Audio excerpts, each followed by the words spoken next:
Have you ever experienced a moment where a piece of music moved you so deeply, it felt like something inside you had shifted?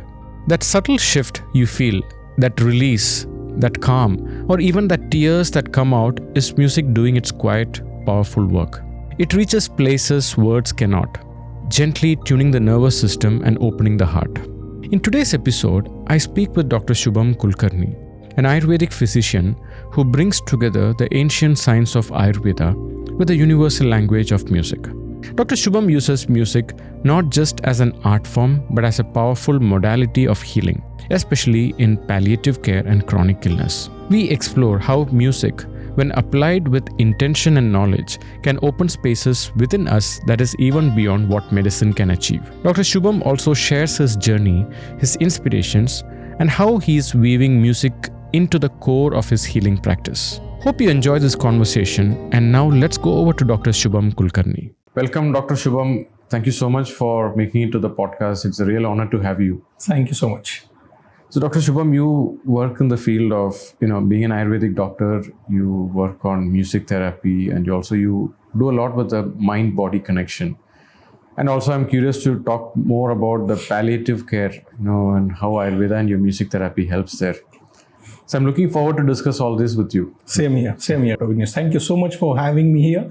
And it was nice kind of, talk with you before also. And definitely we will talk about Ayurveda, about music therapy, about end-of-life care for sure. So, Doctor, let's jump into how did you get into music therapy? And tell me, being an Ayurvedic doctor and music therapy, where do you connect these two? Yeah.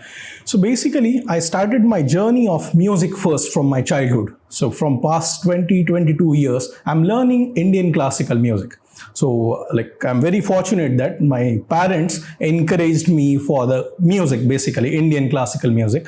So it was in my house. So basically from my childhood only, I'm listening to good music. I'm, learning Indian classical music. And that's how, when I started my journey with Ayurveda, so basically BA, MS. So from that only, I was thinking what I can do something different than the usual. Mm-hmm. So if I can connect the music and Ayurveda, and how I can connect. So basically, when we look towards Ayurveda and the principles of Ayurveda, so the same principles you will find in the Gandharva Veda, which is again the Upaveda. Mm-hmm. So when we talk about Ayurveda, it's a Upaveda of the Rig Veda, and the Sama Veda, which is a main Veda, and the Upaveda of Sama Veda is Gandharva Veda. So the Gandharva Veda talks about the musical things.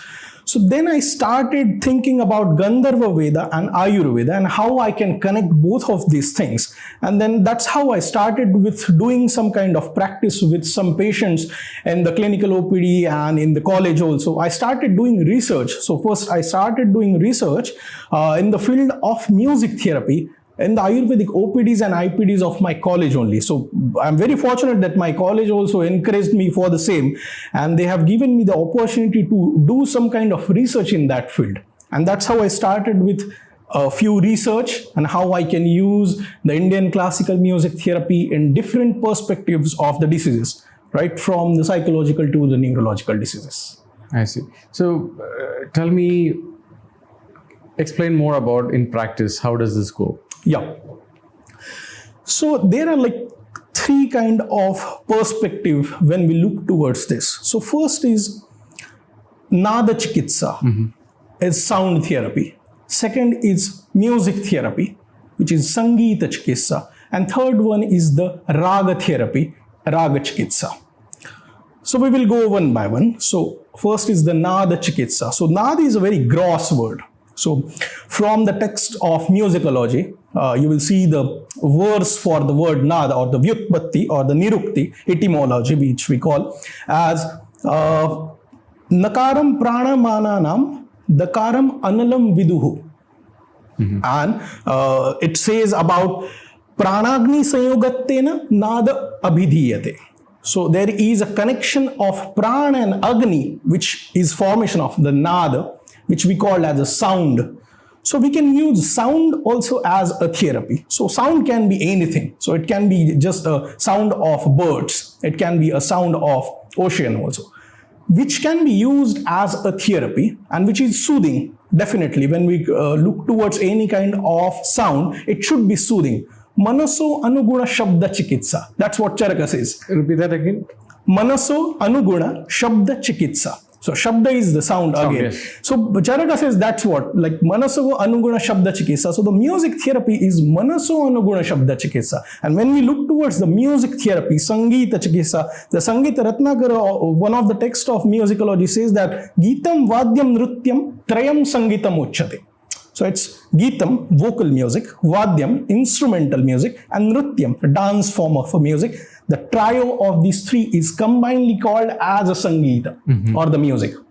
And it should be Manaso Anuguna from the Charaka point of view. That's how I started with that. And of course with the Raga. When we look towards the word Raga, so it has two different meanings. So from Gandharva Veda point of view, it is a combination and permutations of the 7 notes is Raga. Yoyam Dhvani Visheshvastu Swaravarna Vibhushitam Sa Raga Kathito Budhaihi. From Brihadeshi, written by the Matanga Muni, he says that it's a combination of the beautiful notes, which emote some emotions also, and that is the Raga, combination and permutations of the notes. But from Ayurvedic point of view, the Raga word is something different. We call it as a desire or even Krodha also. When we look towards the Pitta Joni Mother, it is Raga-di Rogan. Raga-di Rogana Satatanu Shaktan, like what the Vagbhata says in the first verse of the Vagbhat Samhita. The same thing, the Raga, the Nada, and the Sangeeta. So I use all of these things. So it's not necessary whenever I'm doing any kind of a therapy, it should be only the Raga Chikitsa. It can be just the sound therapy also, another Chikitsa also. It can be a dance form of a therapy also, or an instrumental therapy also. So you can use different kind of thing, and I'm trying to use all of these things in my practice.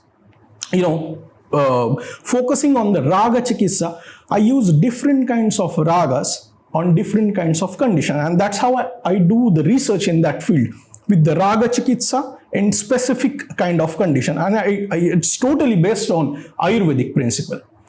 That's what like we were discussing about Manaso Anuguna Shabda Chikitsa. It's one of the treatment given in the Nidranash by the Charaka. So that's how we can go. Or Sumadhura Gita Vaditravanam Shravanam is one of the treatment modality given for the vitiation of Pitta by the Charaka. So Sumadhura Gita Vaditravanam Shravanam. So listening to a soothing instrumental or vocal music is one of the treatment modality given by the Charaka in the Pitta vitiation. So how beautifully we can connect these both shastras, both science together, and we can use it for the patients. And that's how I'm using it. It's interesting because if you also look at the Panchabhutas and the Indriyas and its perception, we see that Akasha and Vayu is Shabda. Yes. And one of the best ways to influence your Vata is through the sound, the power of sound. And also you're talking about Raga, and one of my teachers, Dr. L. Mahadevan, he's no more. He used to say in his lectures, he used to say, the word Bharat, it is a formulation of 3 words, Bhavam, Ragam, Talam. So we have the Bhavam, Ragam, Talam, and he brings it all together. And there you have Raga and Tala and the Bhava. All these 3 things come together, and that is what you call it. Wow, that's nice explanation. Yeah. So, and many times sometimes people ask, is mantra chanting and music therapy, do you see any correlation? Definitely. I think, when music therapy, we talk about music therapy or Sangeeta Chikitsa, it aligns with the Omkar chanting also.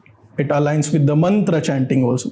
Because we can use the mantras, we can use the Omkar as a part of Sangeeta. Because earlier it was, when we look towards the Vedic perspective or the Vedic era, it was mantra only. The Samagayana was the word for the, chanting of the ruchas or the mantras from the Rigveda in the Samaveda perspectives. So it was the mantra only which they have used it as a perspective of a music therapy in the Vedic era. And after that, after a certain period of time, the raga, all these khyala and all these words comes with, the revolution, but the mantra is the base of all the music therapy, and we can definitely use different kinds of mantra for different kind of perspective, like during the pregnancy, for example, as a garbhadan sanskar or as a garbha sanskar, we can use mantra chikitsa as one of the modality in the garbha sanskar for the 9 months.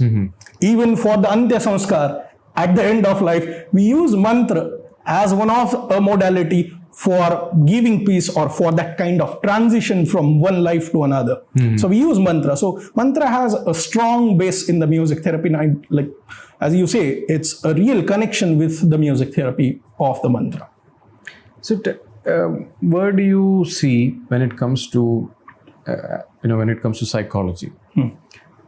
One of the biggest problems that you see is anxiety is one condition. And then you also see depression, you see bipolar conditions. There are multiple problems that come. Yes. So somebody who's listening to this, and how can they incorporate music therapy to calm them or uplift them? Yeah. So I think here again comes the role of Ayurveda first. I'll talk about. So whenever the treaties have given us the information about manasik rogas, they have not pointed only the diseases which right now we are, listening to it from the conventional, medicinal kind of thing like schizophrenia, bipolar, depression, anxiety, but the emotions and the vitiation of those emotions, kama, shoka, bhaya, krodha, harsha, irsha, lobha, it can be anything, and vitiation to those is also termed as manasik rogas according to Charaka and Sushruta, and that's how they have given the treatment modality for that also as a pratidvandva chikitsa siddhanta. Kama, shoka, bhaya, krodha, harsha, irsha, lobha, sambhavan, paraspara pratidvandvairibheva shamam nayat. So it's a replacement of emotions by the contrary emotions theory. And that's how I use it in the form of music therapy. So if you have a vishada, so for the Charaka says vishada roga vardhanam sreshtha. So explain vishada also. So vishada is depression. We can correlate it with depression. It's not a depression. We can correlate it with the word depression. And according to the Charaka Samhita, Vishad is one of the Nanatmaja Vyadhis, Vataj Nanatmaja Vyadhis, 80 Vyadhis or the diseases which has been described in as a Vata particular disorder. So Vata vitiation is there.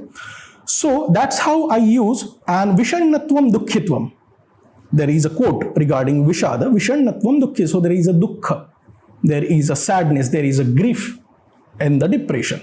So how to use the contrary emotions theory? So you have to use the happy kind of music, which is again with a peace, with that kind of solace, happy kind of sound for that. So that's how I used raga yamana in that. So I recently did that kind of research in 70 patients, 70. So I used raga yamana, which is evening time raga, again a vata vitiation period, of the happy kind of emotion which evokes from that raga. I used it for a patient with mild and moderate depression. Not I'm talking about severe depression with the suicidal thoughts and all, but definitely for mild and moderate kind of depression patient. You can use other kind of treatments also, definitely. I'm not saying like you have to use only music therapy as a part of it, but definitely along with other treatment, if you are undergoing any Ayurvedic treatment, any conventional medicine treatment, you can use as an alternative therapy. So this is very important. The music therapy is the alternative therapy. And that's how in every kind of mental health disorders, right, from anxiety to the depression to the schizophrenia, and even with some bhavanik rogas or related with the emotions, we can use music as a part of life.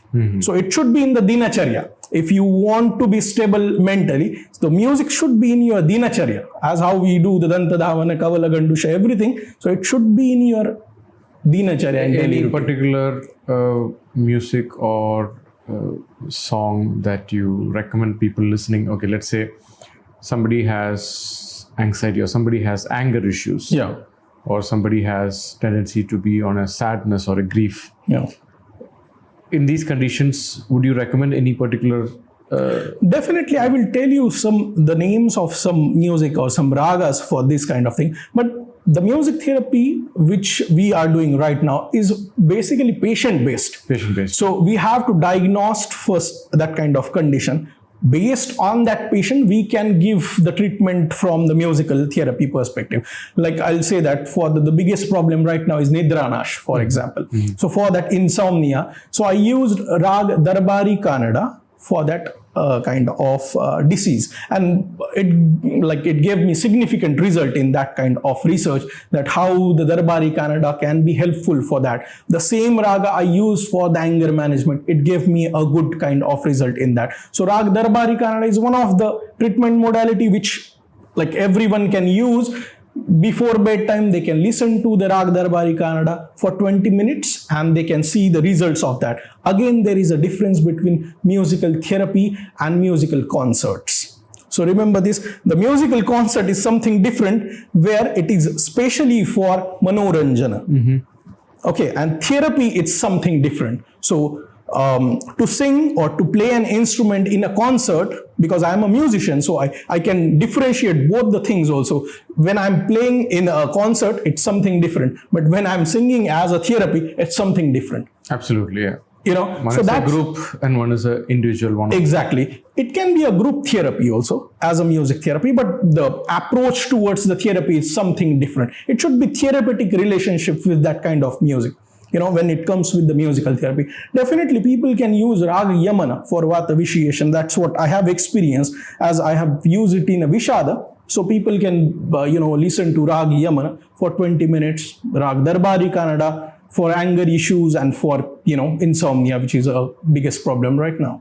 So do you use any instrument or how do you? I sing basically. Okay. I'm a vocalist. So I sing the ragas. And I mean, do you have any backup? Or you just I use Tanpura, the tambura, as a backup kind of instrument, and on which I do the treatment. So is there a possibility you could sing, let's say for the Nidra Nasha, is it possible to have a...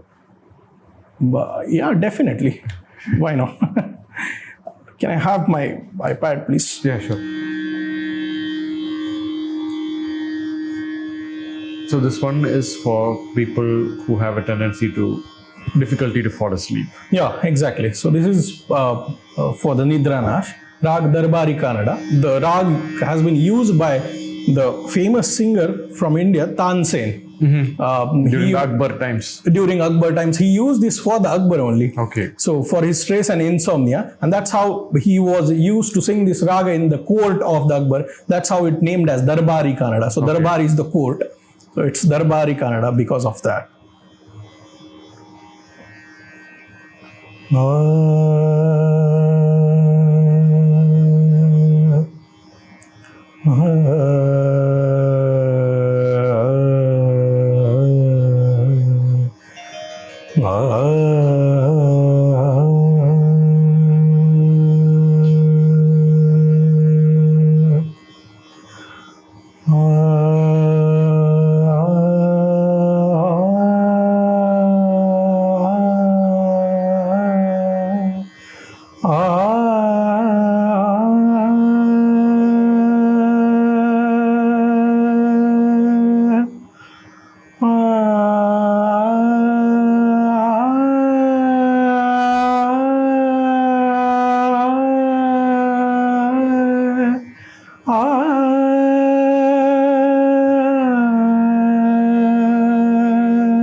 I don't recommend people listening to this when they are driving. I might fall asleep.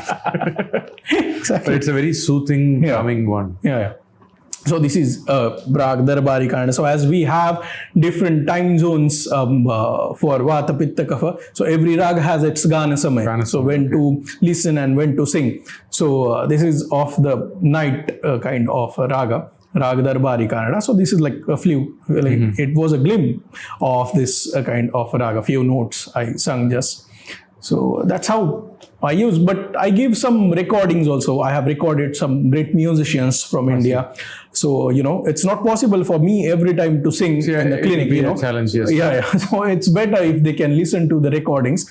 But yes, I definitely give them some kind of structure and rule for that, as we give it for Panchakarma, like how to do the Samsarjan Krama and all. So that's how I give it to them, like how to sit and how to sleep and what kind of thing before listening to that and after to that. I see. Yeah. And Doctor, you work in the palliative care. Yeah. So in palliative care, it can be quite stressful because you are meeting patients who are facing death any minute. Yeah. Tell me first, what is your experience in a palliative care? And then what are your feedbacks from these patients? Because sometimes, they'll be with a lot of regrets. They'll be with a lot of stress. They'll be like, oh, my life is going to come to an end. What did I do? And there'll be a lot of heaviness in their heart. But on the other hand, you'll also see people who are like, I'm happy to let go of this body. Finally, I'm so happy, sooner the better. Yeah. So what is it? How is it to be in a palliative care, and how does your therapy, when you see it, doing it in your patients, what do you see from them? Yeah. Past 5 or 6 years, I have started working in the field of palliative and end-of-life care. I was very curious about the Indriya Sthan when I was studying Charaka Samhita, and I was very interested in that kind of, field, how I can use everything in that, because I was interested into psychology. I'm always looking to a psychological perspective in end-of-life care also. So how I can use Yukti Vyapashray, Daiva Vyapashray and Sattva Vajay in each and everything. And I think the music therapy comes in all of these things. So you can use it as a Sattva Vajay, you can use it as a Daiva Vyapashray, and you can use it as a Yukti Vyapashray also. So that's how I went into the palliative and end-of-life care field. And, for the first time when I saw the death in front of me, it was a very, sad moment for me, because the lady whom I saw, who was dying in front of me, was around age of my mother. So, when we see such kind of conditions, we correlate, and our mind correlate the situation with our condition. So it was the lady, the same age like my mother. So I was correlating that kind of thing if it would have happened with me, so that gave me so much of, that kind of, you can say the stroke or that kind of grief for me for few days. But after some period of time. This was when? How long ago?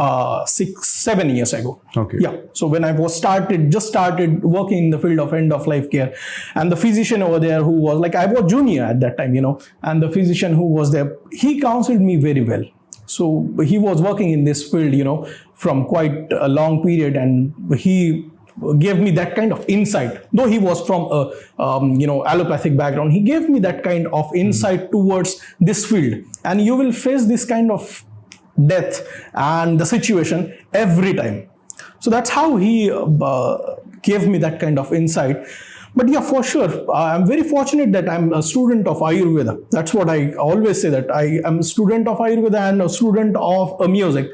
It gave me a good insight to look towards it from the physical, from the psychological, from the spiritual perspective also. Because there are chaturangas of the palliative care. It's not only about the physical. We think about the physical, psychological, emotional, and the spiritual aspect. So these 4 angas are covered. The parameters are covered into palliative and end of life. And that's how the Ayurveda and the Gandharva Veda or the music give me that kind of insight to look towards it from all of those perspectives. So yes, I have seen like so many people going from this world to another, and of course with the death, how some people, like you say, they struggle to pass. And like there are some people who are very happy, when they are, passing from this life.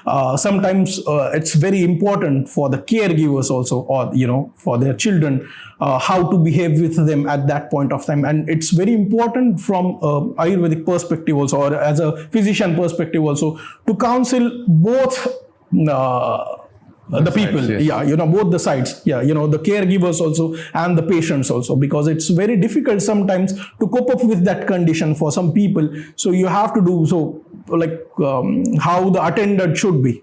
The Charaka again said in the Upakalpani Adhyay, that how he should sing, he should at least do some vocal instrumental music, some stories he should tell to the patient. That's how the attendant should be. So we train the nursing staff, we train the attendants also like that you should sing something for the patient, you should do some kind of, storytelling and for them, because, it's the cycle of life and death. We are right now in the, life. Definitely, we will have that kind of phase when we will be into the end of life. And nobody wants that kind of end of life to be in a very grief and to be, with the painful and all condition. So to reduce that kind of pain, so how you can reduce, not every time with some kind of treatment with medicines. So there are different kinds of modules, or there are different kinds of things which we can do. And that's what I do with the music as a therapy in the end of life. I sing some kind of music which is favorite of that patient. I ask, the caregivers or the relatives to make some music. So to make some kind of poems. So recently I asked a granddaughter to make a poem for his grandpa, and she made a poem. So we tuned that kind of poem and she sung it for that grandpa, and he passed away within few days. So it was a beautiful moment for each and everyone.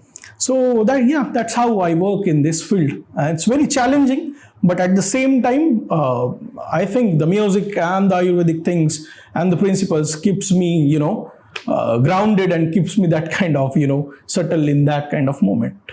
Now, doctor, tell me about what you see in these palliative patients, and if there is some wisdom or lesson that you can take from treating them.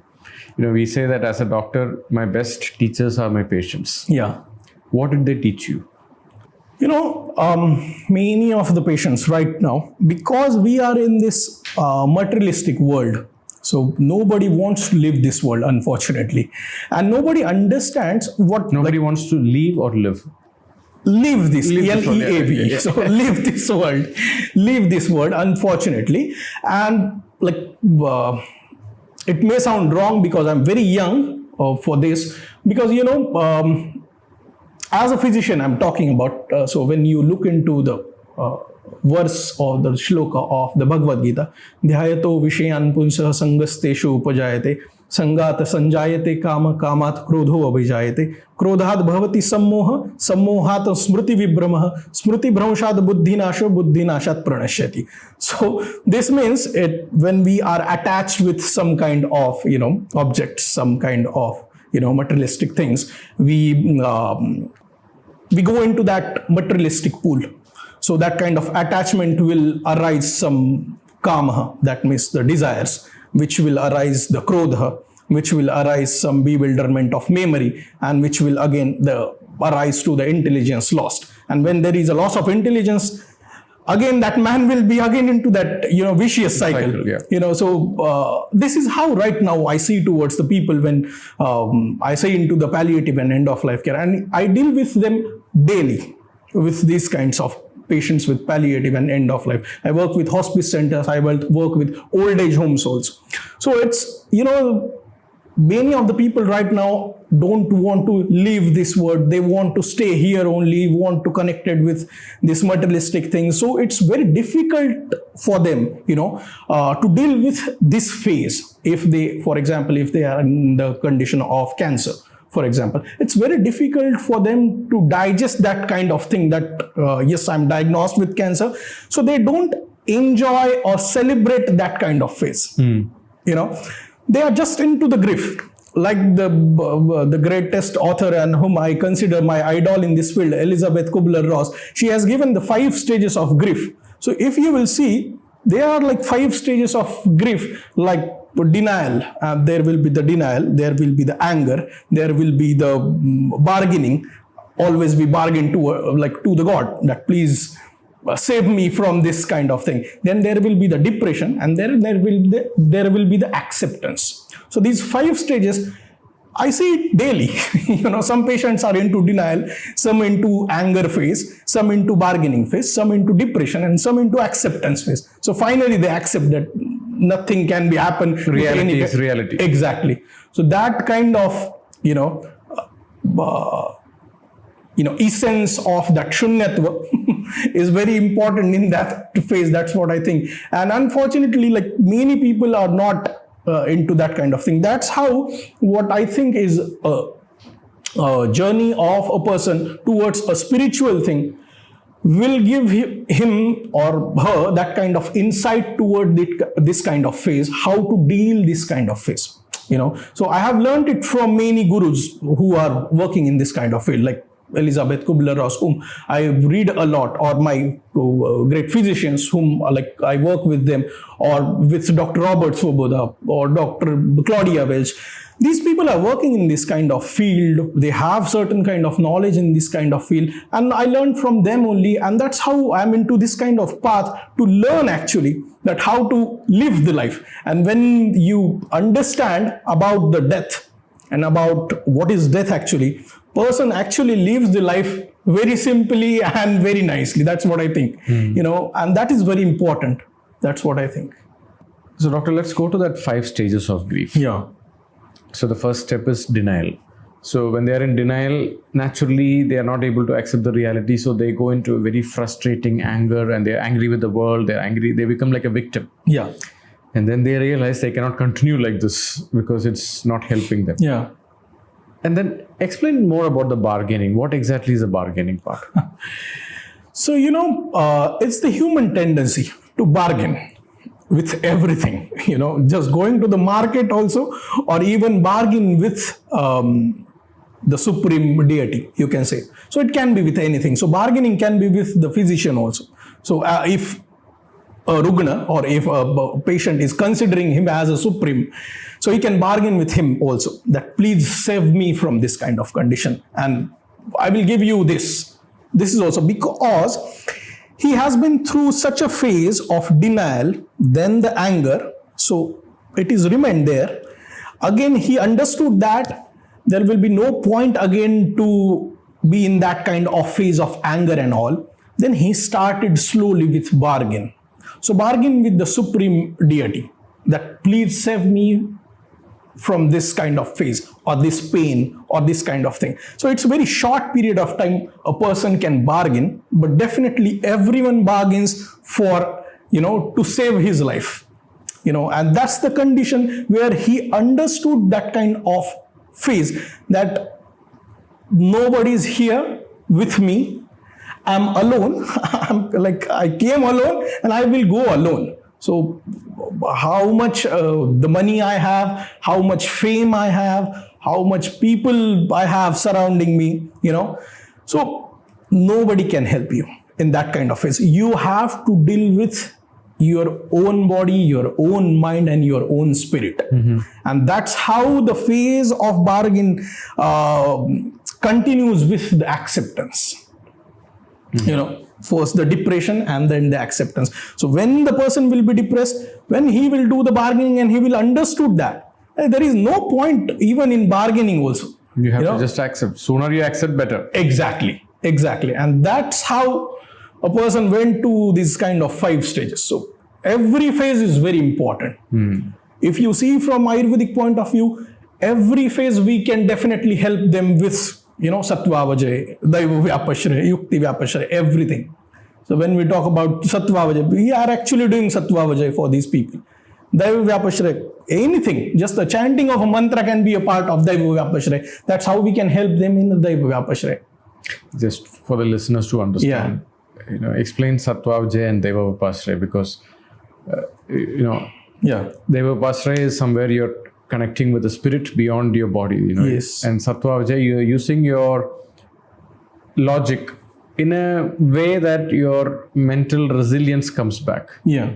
So just to help them understand. Yeah.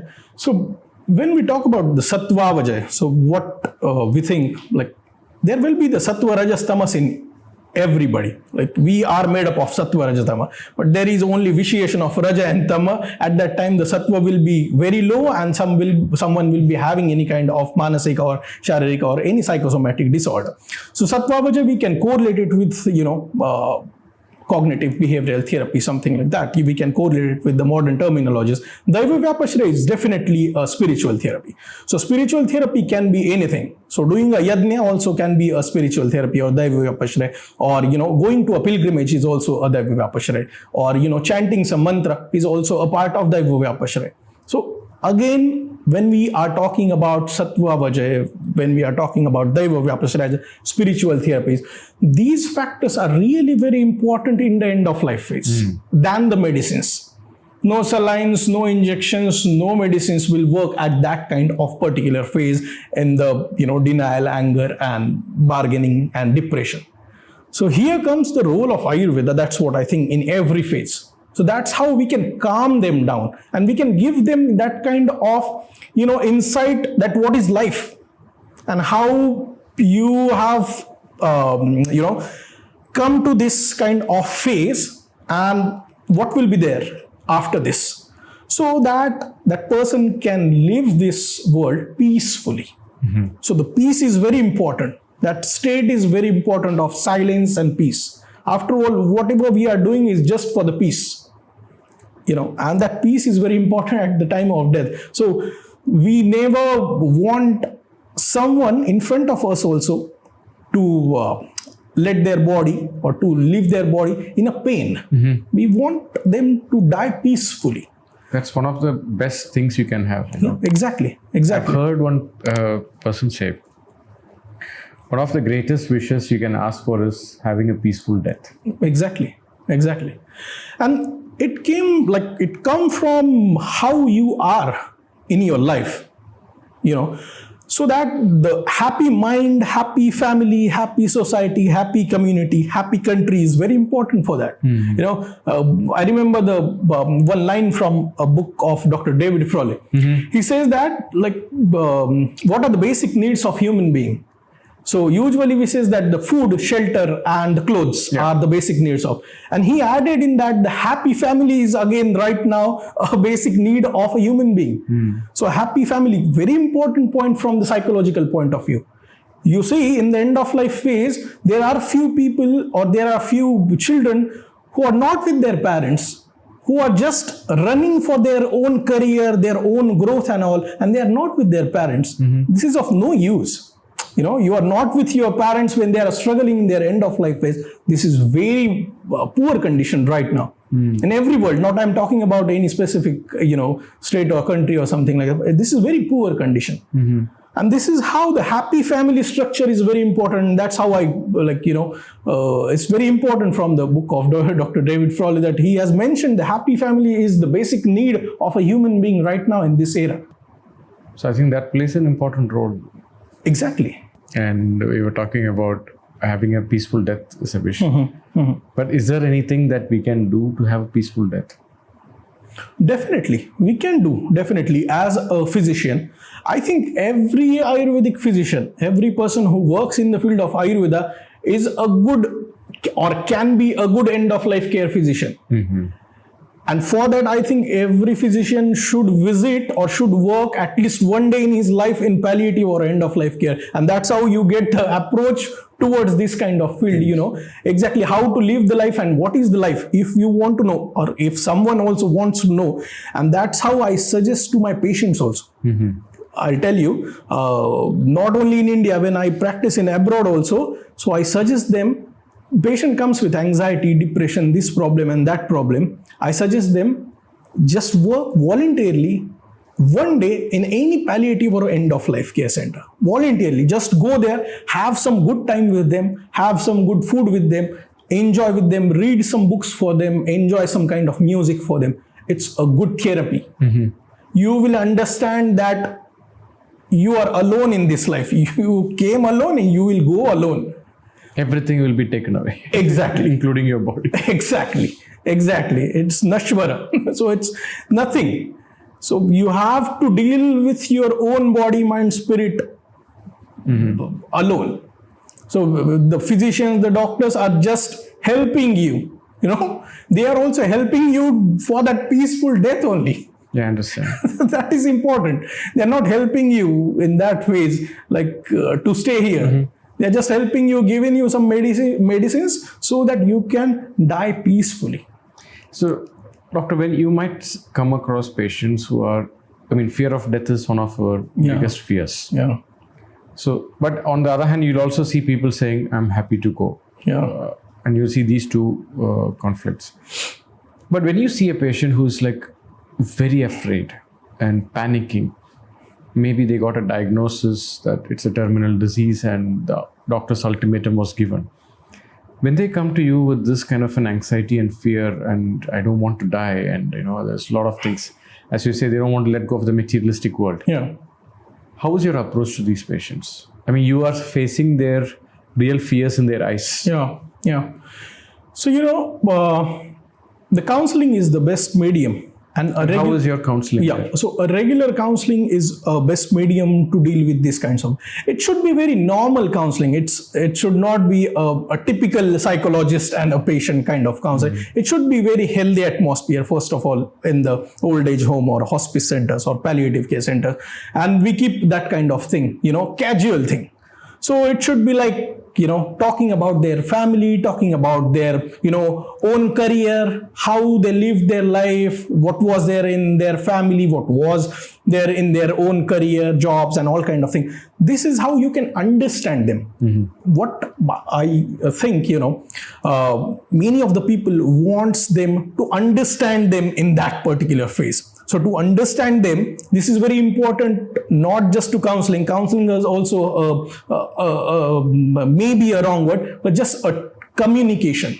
A good communication is very important with them. And that's what I do. I just randomly talk them about their family, about their own growth, career, job, whatever the hobbies they have. So many patients have the hobbies of painting. So I give them pen and paper, draw something.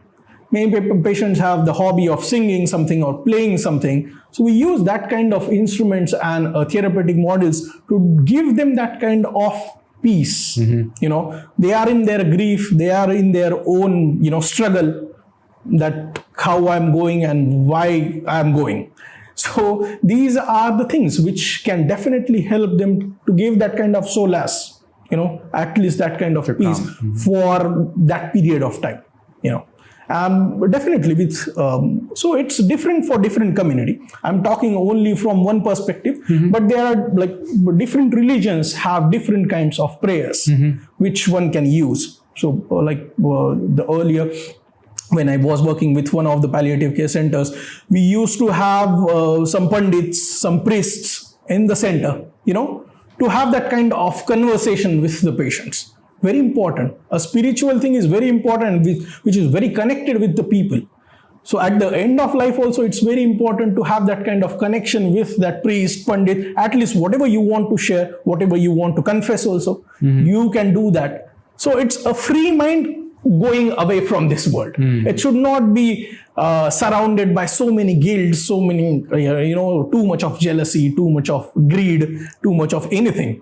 So it should be a free mind. So for that free mind, whatever you can do, we can definitely do that kind of thing. And that's what we are doing. Do you see any patterns like in some patients when they are, let's say they are facing death? Yeah. When you look into their eyes, you could see a lot of fulfillment in their eyes. And on the other hand, you can see somebody's eyes, they are like full of frustration and regrets. Yeah. And I wish I did that, I wish I did this. And if you look at both their patterns in life, of course, sometimes Prakriti and your destiny, your karmic baggage, all of this comes into role. But anything that you learned from people who are having that fulfilled, okay, I'm happy to let go, I'm happy to go leave this world. What do you see in their life that could have contributed to that? So a person who is very happy also at his end of life phase, I always go and talk with them for many hours. And that's what I want to know. What is that conversation? So how someone can be so happy, how someone can be so fulfilled. forget about the money, forget about the career, forget about the growth he has in his life. Many people, they don't have, I know one postman, he was there admitted in the center. He was very happy that I lived my life so peacefully. He was like, doctor, I lived my life so peacefully. I used to go to, watch so many movies. I enjoyed so much of music in my life. And at the end of life also, he was asking me for some music only. And I used to play that kind of recording for him. And he's like very happy that at least I can listen this. And he's always like, some people cannot listen to the music at the end of life. They struggle for that. They have some problem. At least I don't have that kind of thing. Though I have a cancer and I'll go in few days or few months, I don't care about that. I'm enjoying this phase. Whatever will be happen, that will happen. And everyone will go from this world.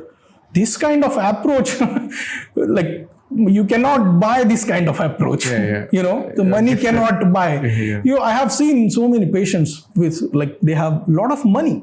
So I have seen when I was very junior, one husband was asking to the physician, like, he was crying, I have so much of money, I can give you anything you want, just save my wife.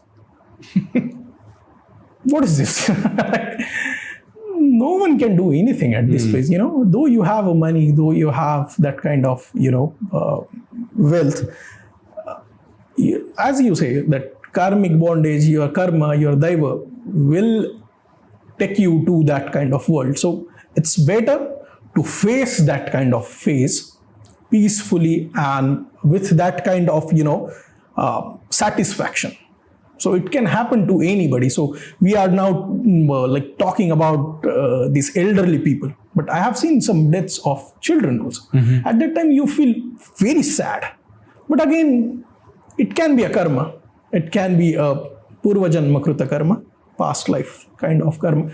So this is the life. Very difficult. Logic cannot explain that. This is the life. And the death is one of the important part of your life, which will happen.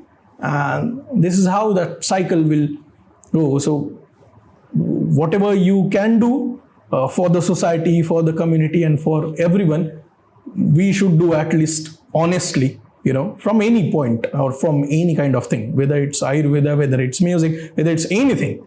You can help them, you can, give them that kind of peace is the best thing. And because of this kind of practice, I'm very satisfied right now in my life that I am doing this kind of work.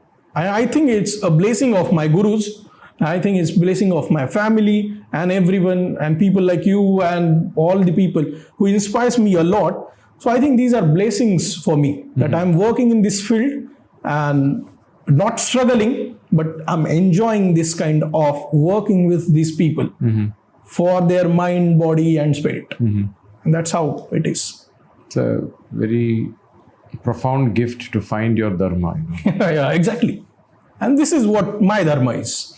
This is what my dharma is. So, many a times when I have started working in this field, many times some people ask me, the Ayurvedic people only, the doctors, why you are working in this field? There is no point working in this field because you cannot cure that patient. You're just taking care of that patient. So Ayurveda has said that swastasya swasya rakshana maturasya vikara prashamana. So for illness and wellness, for both the things, Ayurveda is there. Exactly. Some are yapya, some are krichrasadya, some you can treat, some you have to endure it. Exactly. So nothing matter with cure or care. So if I'm taking care with my Ayurveda and my communication and my music, I'm happy with that. So it's like that. Now, doctor, sometimes you see patients, we are talking about the stages of grief. Yeah. And then usually when you are an Ayurvedic doctor, you get patients when they are in that final stage of grief. That is when they are open to other things. Yeah. Usually in the first 4, they are with an oncologist, or let's say they are diagnosed with some terminal disease and they'll be in the denial phase, bargaining part. Or sometimes when they lose all the hope and then they are like, okay, this is what I have to deal with. Maybe we'll try. And that's how they come to Ayurveda or other alternative therapies. Yeah. But I'm curious to know, sometimes when people are in their first 2-3 stages, that is when the family will take them to certain things. And those are the difficult patients because they're forced to come and they're full of anger and rage and why is this happening? When those patients come in that stage, how do you help them to come to that stage of accepting the reality quickly? It's very difficult also, because I have not experienced that kind of pain and struggle.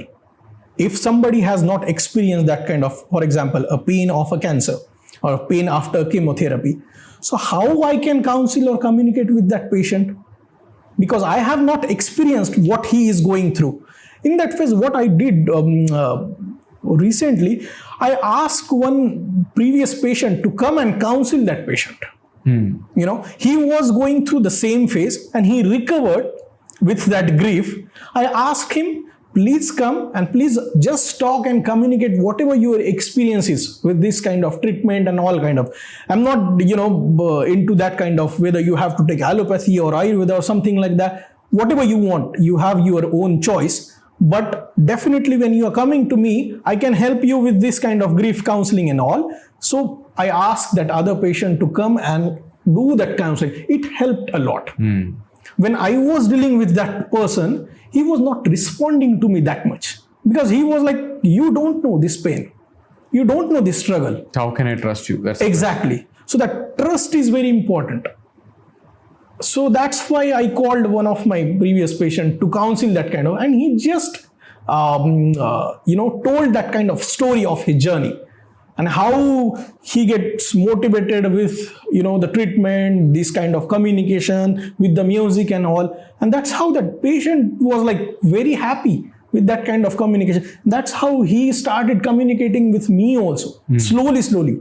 So it took me so many, months to get that kind of trust with that patient. But yeah, definitely you have to do, and you have to deal with these kinds of things from holistic point of view, Understood, yeah. So it's like that. So you have to deal with that kind of grief in a different kind of modules. Yeah. I always teach my students, when they are coming for internship or they want to learn more about upgrade their Ayurvedic practice.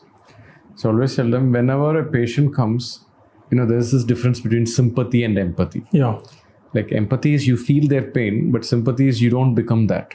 You learn to detach, but at the same time feel their pain. And that's a very powerful art that every physician or a doctor or a healer needs to know. So when you're saying, when somebody is suffering with a particular disease, when they're talking to somebody who has gone through and survived, they feel I can trust this guy because he really knows what I'm going through. Yeah. And most of these patients, one of their biggest problems is they are feeling so lonely. Nobody knows. They feel that nobody knows what I'm going through. Nobody can relate with my pain. Nobody knows all my hopes are gone. Nobody knows that how will they ever know this was all these dreams, all these things that I used to love. Now I cannot do this. And I'm in that vacuum. How will they ever know? They just keep telling you, oh, you should be positive. And that's the worst thing you can tell them. Just be positive. Exactly. Or sometimes people, you should just relax and chill. Take it life, take it easy. Never, it won't work. So at that time, another technique is just to understand their pain and see why are they in pain. Ask this question and try to be in their shoes. Yeah. And when you are in their shoes and when you talk to them, their ability to trust you is way higher. And that's why some of the best doctors that I've seen, they talk to their patients as if they really know what their pain is. Yeah. And this is an art. And that's what happens when they talk to somebody who has, I've seen cancer patients, when they talk to a cancer survivor, they get more trust and they listen to it more. Yeah, exactly. And that's what I'm learning. I think that's a very powerful thing. That's what I'm learning also. Like I'm right now in also a student phase in this. There is no end to this kind of end of life stage. So you have to study. Each and every patient will give you something different kind of insight, some different stories. So I have different kinds of stories with different patients. Is there any story that you would like to share that was very close to your heart in your experience? So there was one uncle in the palliative center. He admitted for a few days. He was a cancer patient and nobody was there. to take care of him, and his cousins and all admitted him. His son and daughter was in the abroad, and they're dealing with the physicians on call only. So one day, like, I was every day like going, talking with him about his life, how he lived his life and all kind of thing, and also with the musical things. So I asked him, what kind of music, uncle, do you like to listen? So he said, like, I listen to every music, but I'm very fond of the classical music, Indian classical music. So you can play something or you can sing also, doctor, for me. So I was singing and I was playing some recordings also. Suddenly he started crying after a few days. And he told me some story about his life. And after that story, it was a very long story about his life. He told me, listen, doctor, you are very young, you are practicing very good, you are doing your career and all. But remember this, every man is dependent on anybody. Okay, so though you are self-sufficient, you have earned so much of money, wealth and everything you have, but you are dependent on somebody. For sure. For sure. So, like, I have earned so many things in my life, but I'm right now dependent on my cousins to take me from home to this center. So I'm dependent. And this gave me so much of insight towards life, So, like, yeah, I'm working, but there will be some point where I'll be dependent on somebody. So this kind of dependency, so we should, always think about this kind of thing. We are dependent on somebody, not right now, okay, but at some point of a time, we will be dependent on anybody from our family. So it can be our family also, it can be our neighbors also. Like that uncle's story, the son was in the abroad, the daughter was in the abroad, and they were not happy to take care of him at this phase. And they were just calling and, sending money for the centers. And, and dependent on the cousins who are not that much close to that uncle also. He said that they are not that much close. I haven't met them from many years also, but they helped me at least, taking that kind of, taking him from home to that palliative center. So this is a very touching story for me, that you are dependent on somebody. So yeah, like this, like so many stories give you so much of inspiration, that kind of insight, that how you should live in this life. Yes, definitely we have desires. We have that kind of, we are into the materialistic pool. So we have that kind of desires, we will be there, but at the same time, we should be very grounded and we should have that kind of sense that one day I will be there and nobody will be there and I will be dependent on somebody. So it can, he or she can be anyone, not your compulsory, your son or your daughter, anyone. Recently, when you said this, there was a patient who had a fear of being dependent on others. Like, I have to be independent. I have to be independent. Freedom is important. And one fine day, she had a stroke. And then finally, she realized, oh my God, that the idea that I have to be independent is impossible. Because she was telling, once she had the stroke, she has to depend on a stranger to take her to the toilet. Or even movement or the basic things. And then she's saying that the idea that I have to be independent is a very egoistic concept. Exactly. And then that is completely removed. And that's how some people go into the depression because of this condition in the end of life phase, that somebody needs to take me to the toilet. How I can go with that? So at least it's better I die at this point of time. So that's another way of going to the other side of the problem. So like some people are like that.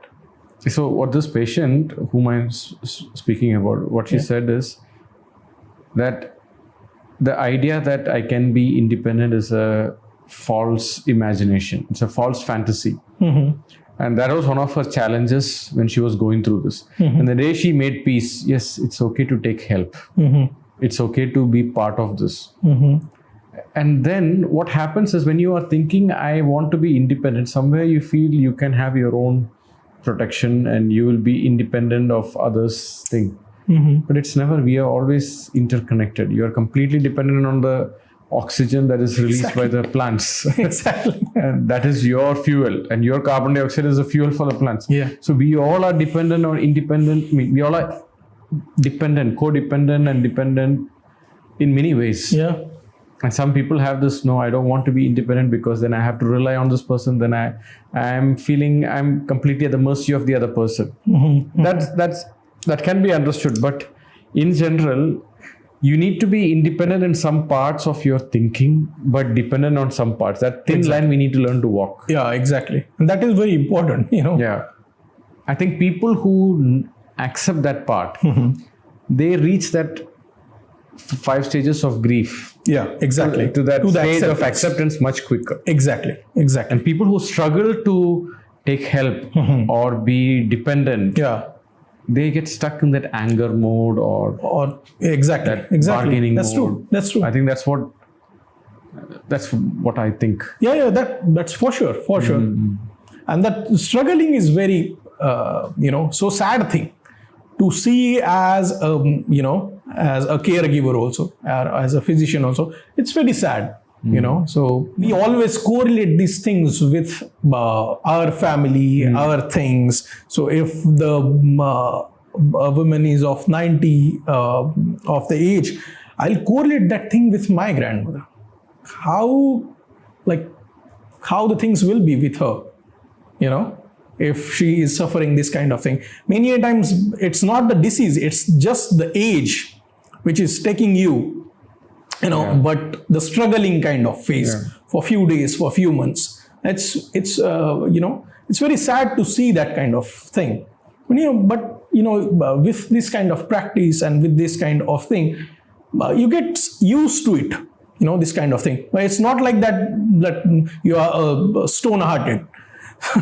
So though I have seen so much of deaths, every time I feel sad, every time I feel that kind of connection with that person, if I'm connected with him from past many months or days, so definitely it gives me that kind of, because we are human beings, we have that kind of everything. So it's not like we have kama, shoka, bhaya, krodha, harsha, irsha. Everything we have. And that's how we became the human being, no? And that's what makes you human. Yeah, exactly.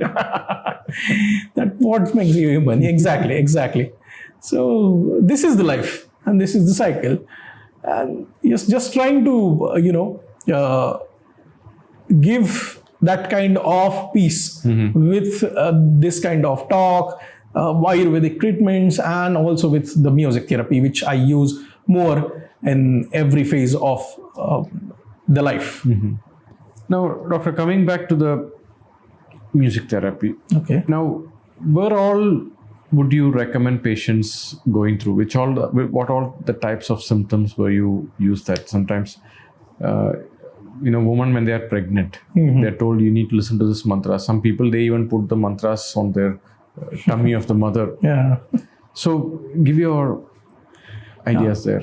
So definitely the music therapy can be used for illness and wellness. So whether you are doing well also, you can use it as your dinacharya, as a daily routine kind of thing. So you can take the tablet of music. It can be twice a day or once a day or only in the night also. Or if you are doing it for a particular kind of condition like the pregnancy. So I did one research in the field of pregnancy and music in the Garbhini, in the pregnant women and music therapy. So it was designed by me only. So I did that music therapy for like 20 minutes in the morning, 20 minutes in the afternoon, and 20 minutes in the night. So total 1 hour that pregnant lady has to give it for the musical therapy. So morning it's Omkar chanting and mantra chanting. Afternoon it's instrumental music. And evening it's some raga music, the vocal kind of music. It gave me good results in that kind of period of 9 months for each and every pregnant woman. It gave a significant results in their, anger issues. Because of the hormonal changes, definitely we can understand that kind of emotional imbalances, that it gave good results, significant results in that. Related with the maternal fetal connection also, you can see the results of the music therapy or using some kind of mantra or the raga in that particular phase. Definitely pregnancy, during the pregnancy one can use the music therapy. Just the duration of the music therapy is very important. It should not be too much long, and it should not be irritation kind of thing for that pregnant women. So it should be very short kind of duration. So that's why I always say to use it for 20 minutes, so which is a good time. And during my research also, I found it a good time to listen that kind of particular music. It should be again sumadhura, that is soothing, and it should be manaso anuguna. Mm-hmm. So if, for example, I'm consulting one patient from Brazil, how I can say him that you listen to the Rag Darbari Kana, because he have never heard or she has never heard that kind of thing. How it can be sumadhura and the soothing for that patient? So you have to study the world music, in which what is soothing, what can be applicable for that kind of condition, we have to look into it. Mm-hmm. So I always study the world music, always prescribe initially the music which is preferable for the patients, which they found soothing and sumadhura and pleasurable. Mm-hmm. So I initially start with that kind of music, and slowly when they're they get that kind of test of the music, I introduce them to the Indian classical music. Yeah, this is also a good kind of music. So to start with, I start with the instrumental music, which they find a good kind of thing. So slowly you have to deal with this kind of thing. But definitely with the mantra and all, we can design the mantra chikitsa based on the patient, which is needed. And so it can be mother-oriented treatment for first trimester. It can be a fetus-oriented for the second trimester. And for the third trimester, it can be both mother and fetus-oriented. The base is again from the Sushruta Samhita. So Panchame mana pratibuddhitara bhavati. So Shashte buddhi. So development of the intellect, development of the heart and the mind in the second trimester, that has been described by the Sushruta. That's how we can use the fetus-oriented music therapy in that. Okay. And that's how we can plan the mantra chikitsa, the omkara chanting, the this raga chikitsa, particularly in different kinds of phases of pregnancy. Mm-hmm. And also in neurology, I'm sure this was... Mm-hmm. Yeah. Because neurology is definitely the vata is predominant. Exactly. Definitely for the neurological condition also, like for the cognition, for some sensory problems, for the motor skills, and related to the motor problems, for the memory issues also, music helps a lot. As I have trained in the field of neuromusicology, I have been trained in that way that you should look into that perspective towards cognition, sensory, motor, and the memory thing from the musical perspective. How you can deal with these kinds of parameters with the music. Mm-hmm.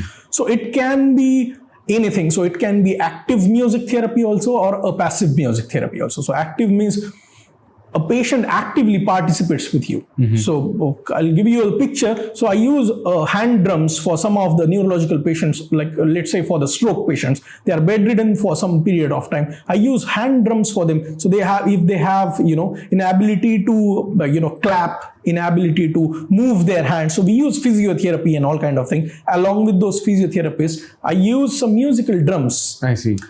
Just to clap on that kind of thing. So it's an exercise based on the music. Okay. So which is again a part of a neuroscience and a neuromusicology. Related with the memory thing, you can definitely ask their relatives what kind of music he or she used to love in his childhood or something like that. The childhood music is very good kind of music which remembers so many things for you, Brilliant. Even in the phase of stroke or any kind of neurological disorder. So I use that kind of music even with the patients of dementia and Alzheimer's. The childhood kind of music which they used to listen. Children. Yeah. So that kind of music helps them to come over, to remember some things and to cope up with this kind of treatment. It's good kind of thing. Yeah, sometimes when you listen to a music which you might have listened in your college time. Yeah, exactly. Suddenly your entire memory will go there. Exactly. Because, I remember going in that bus, I was listening to this music, or in this train, I used to listen to this music. So it's music, very powerful. Yeah, exactly. So it's very vast to study. I'm studying one by one how I can deal with, psychology, neurology, pregnancy, and all other things also with end of life and all. But it's very vast. So I'm just studying day by day. Yeah. There was one person, he was saying he has to run in his treadmill. So he was saying there is one song, as long as I can listen to that song, I can keep going in that treadmill for long because the beats makes exactly to continue. Yeah. That's what the work of the rhythm is. And it's totally related to your brain. That's how more is the neurogenesis, more will be the neuroplasticity of your brain. So this concept of neuroplasticity is very vast. We can see the results of Indian classical music therapy. Like I did a research on the alankars of the 7 notes. Like every one of us know that sa re ga ma pa dha ni sa. So these are the 7 notes of the music or the Indian classical music. So the alankars or the pattern of this. So this is totally mathematical. So the Pythagoras from the Greece has said this sentence that the music is totally mathematical. And you can use it while like a calculation. And he has used it in his school. So like there are references of, Pythagoras using music for his student. And he said that it's a mathematical thing. So again with the alankar thing, alankar means the ornaments. So it's it's a garland of just the swaras or the notes. So you can use it for more neuroplasticity. Sa re ga ma pa dha. So what I'm doing, just group of 3. 1, 2, 3, 2, 3, 4, 3, 4, 5. So it's a mathematics. That's how. So I use this kind of alankar daily with my old age home kinds of ladies and those grandmother and grandfathers. So to generate that kind of neurogenesis, to generate that kind of neuroplasticity, which is very important. The brain has that kind of capacity to expand. Just you need to fill something. You need to learn something new every day. So at least you should read something, new page of article, at least new book or a new music. Or something completely out of your genre. Exactly. Anything. But just learn new thing every day, which will generate that kind of, neurons, new neurons, and that kind of neuroplasticity will be there, which is very important for us. Thank you so much, Doctor. It was a very insightful conversation. Thank you so much. How can people reach out to you? Do you do anything online? Do you help people online? Yeah, I do grief counseling online all over the world. So people can reach out to me through Instagram and through my website also. It's drshubhamkulkarni.com. So people can reach out to me. Definitely put it on the show notes so people. Thank you so much. Thank you so much for the good thank work. you so much for inviting me. It's nice to be here, and it's very nice work what you are doing, Dr. Vignesh. So I have heard so many things about the Sitaram retreat and the work the Sitaram Ayurveda is doing, and absolutely you are leading this kind of foundation. So right now I'm at the Sitaram beach retreat. So it's very wonderful work, very nicely done, and very nice staff, and all the people are very nice here. So thank you so much for having me here. Thank you. Inviting me here. Thank you so much. Thank you so much, Doctor. Thank you. Thank you.